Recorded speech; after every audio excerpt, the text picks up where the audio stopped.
Hi guys, how are you?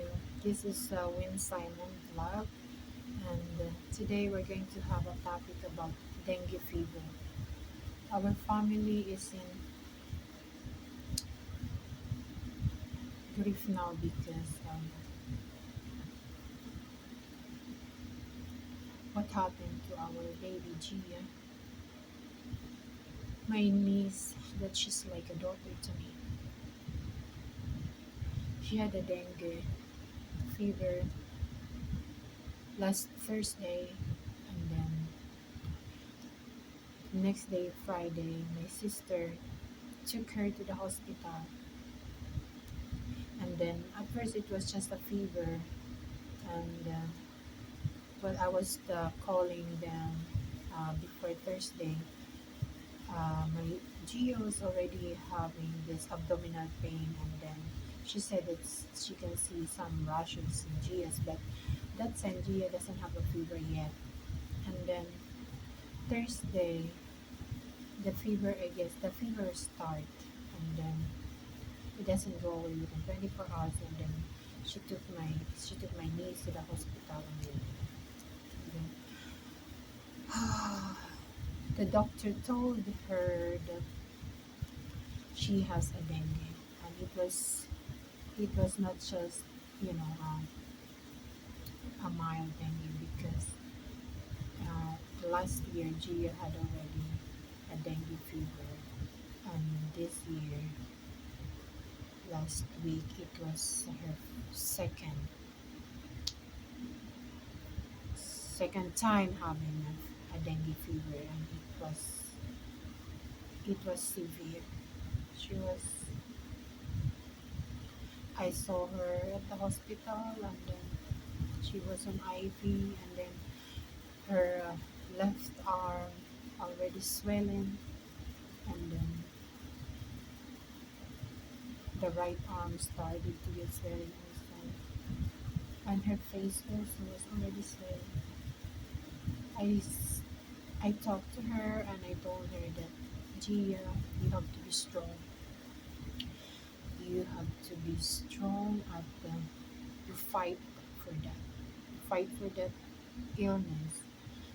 Okay, Tita is going home. I'm going to want to see you. I'm going to take you to the SM, to the playground where you and your brother used to play. And I'm sure of that. And you're going to, you're going to enjoy. And then she said, yes, Tita, I'm excited to see you and Kuya Erwin.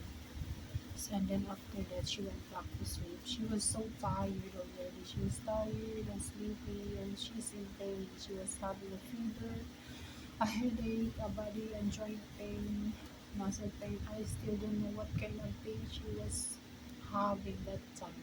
And seeing her like that, it really breaks my heart.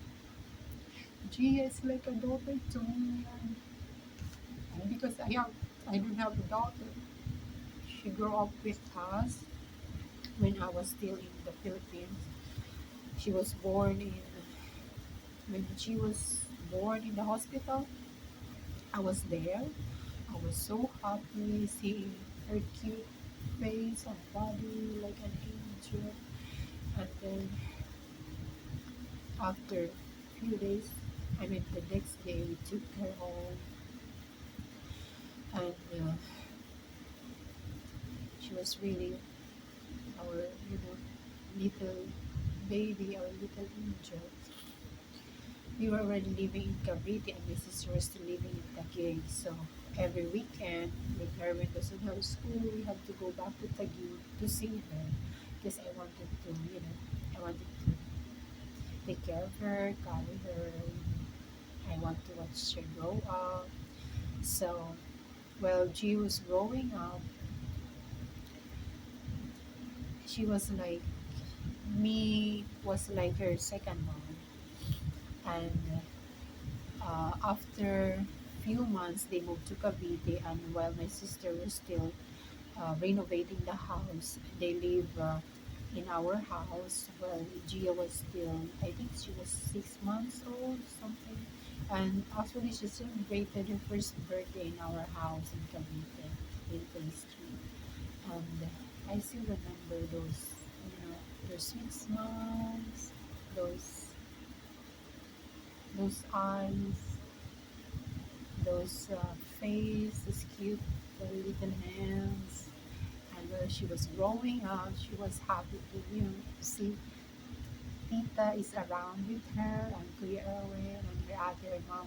My brother-in-law is a soldier, so most of the time she's on duty in the country or in the province. So most of the time it was just my sister and her kids, Gwen and Gia.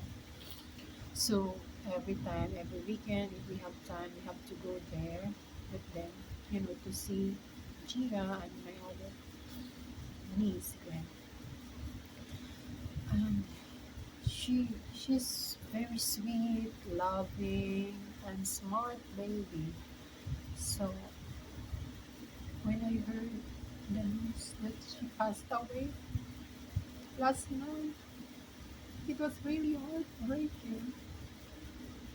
She's still too young. She's only 5 years old. She has a lot of dreams. And I was questioning why, why it happened. She was still a baby. She's only 5 years old, and she's just starting to enjoy life. But I don't have the right to question her. I don't know what's happening. There's a reason why. I know Gio was already in pain because besides the dengue infection inside her blood, her body, she was really in pain. She already had more fluid in her lungs, and my sister said, and the niece said that she couldn't breathe. You know, she needed oxygen for her to breathe. And then she was already in the ICU, and the last thing the doctor said, they intubate her because she couldn't breathe anymore. And then my sister told me that before that, Gia was talking and then telling her that, Mommy, I want to go to that building. There's a light right there. There's a bright light in that building.